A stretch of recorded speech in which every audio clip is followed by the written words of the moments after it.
So why are some yoga teachers just not nice people? Most are, but sometimes you find one who's a dedicated practitioner and they're just kind of a jerk. What is that all about? What does it mean? And what does it mean for us as we pursue our yoga practice? So in this contemplation, we're going to look at the two different ways that we can approach our yoga practice and what this might mean for us. Okay, so I've worked in the yoga business, yoga management, managing yoga teachers for a long time. And most yogis are just like normal people, right? They're great, they're kind, they're working on themselves. But then sometimes you find yoga teachers who just aren't. It's kind of like, well, how are you such an amazing practitioner of yoga, and yet somehow that's not translating into real life? Well, to understand this a little bit, first of all, let me just say that all yoga people are human. Even our wonderful gurus still are human and have a human aspect to them, no matter what. But to understand this, it's helpful, I think, to go back to the roots of yoga. So let's go back in time to the origins of yoga, or at least about 2,000 years to what we might call classical yoga, or the yoga of Patanjali.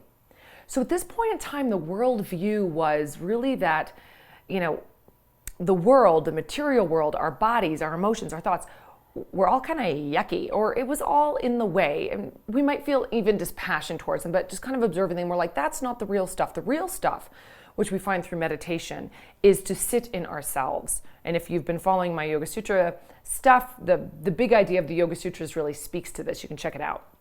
So self-realization was a process of sitting in meditation, stilling the thoughts, stilling those fluctuations of the mind, and experiencing our true nature, who we really were. So from that perspective, the world, the thoughts, the stuff really wasn't important. It wasn't important to clean that up, because that was just kind of like the junk pile. Let's throw it all out. Throw out the body. It's like, we don't need any of that. That's not what our aim is. Our aim is Purusha. It's to experience the witness of our awareness. So that was classical yoga, and that was the intention of those meditations. So when we talk about our meditation practices and how we live in the world and how we practice our yoga, it's useful for us to know, why am I practicing? What is my intention in doing this practice and bringing this energy or this awareness into my life? And so if you were a Patanjali person, the intention of your meditation would be to transcend all of this stuff, or to set aside the body, the thoughts, the feelings, in order to experience the real state of being, Purusha, the witness. And the rest of this stuff could go away. However, fast forward through yoga history, and we come to Tantra yoga, which is an amazing, complex, beautiful philosophical practice that I am definitely learning about, right? I would call myself, in the early days, there are wonderful teachers out there who are quite steeped in this tradition, who I would point you to if you want to learn more. But where Tantra differs from the earlier stages of yoga is that instead of the body, the material world, Prakriti, as we might say, being something to discard, it was actually a pathway to self-realization. So this became valuable. It became a vehicle through which to understand Purusha. And Tantra, at its very highest level, rather than seeing Prakriti and Purusha as separate, saw them as two sides of the same coin. So we have like universal consciousness and Shakti, that wonderful energy of manifestation, all in this dance, so that the world, this manifestation, is actually an expression of consciousness. So therefore, from that point of view, this is not something to be discarded.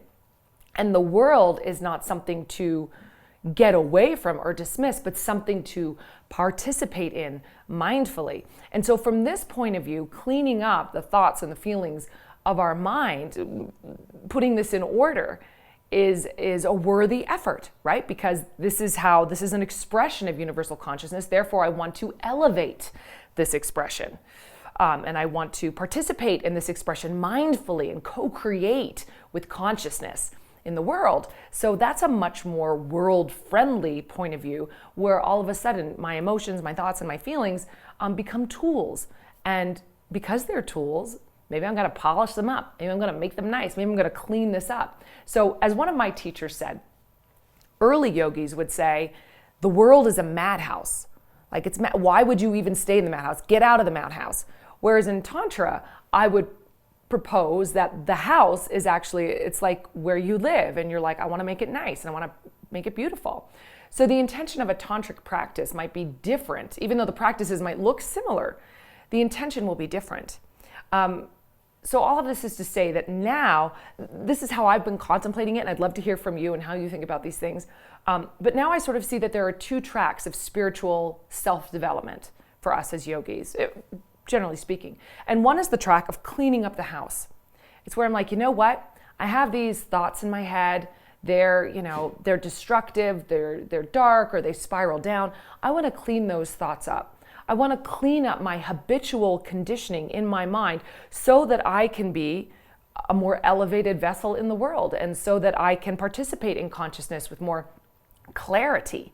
So one track is like all the stuff that we do to keep ourselves healthy. And for me, I put, I put therapy in there. I put my physical exercise in there, certainly my yoga practice in there, meditation practices in there that help to calm my nervous system and clarify the mind so that I can participate in the world in a more wholesome and elevating way. I can shine the light a little bit brighter.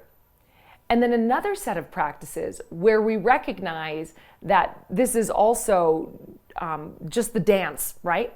And where we connect a little bit more to Purusha, where we recognize that all the conditioning of my mind is exactly that, and that there is something bigger than that.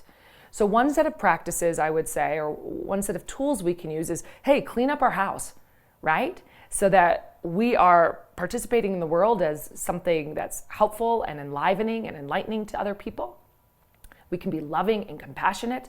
So what do I need to do to clean up my inner world to make that happen, right? What tools do I need to draw on? And we got so many tools available now to us in our world that we can use, right? So that's one set of practices that I feel is worthy to invest in for ourselves.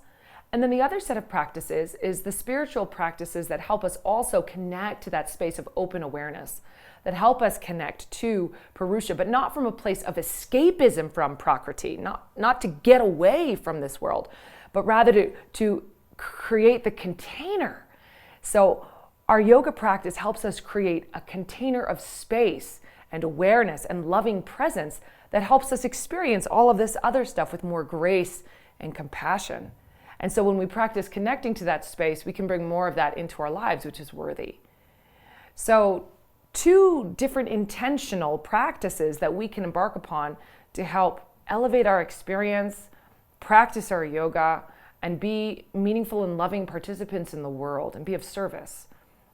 Now, one of my favorite yoga teachers said to me, if your yoga practice doesn't make you nicer, what's the point?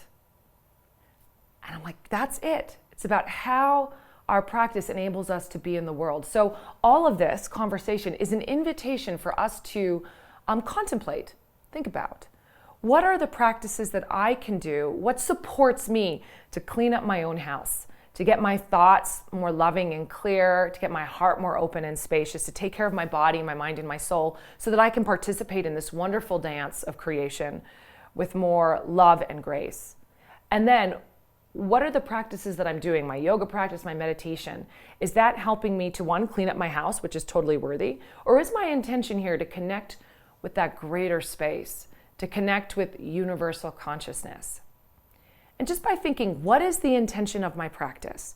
We can start to get more clear and mindful about how the practices we're doing, even if that's sitting and taking 5 breaths, we can get mindful about how those practices are serving us. So a little bit more clear about the intention that we are pursuing in our yoga practice. So I just wanted to share that with you. I'd love to hear from you. I think it's useful for me to think about, hey, in this meditation, am I working on cleaning my house, calming my mind, or am I using this meditation as a way to connect with Source and universal love? So let me hear from you. What are the practices that you love to do? How does this resonate with you? What are your practices for cleaning up your own house? And I hope that all of us can connect together on this path towards letting our yoga practice make us kinder, nicer people.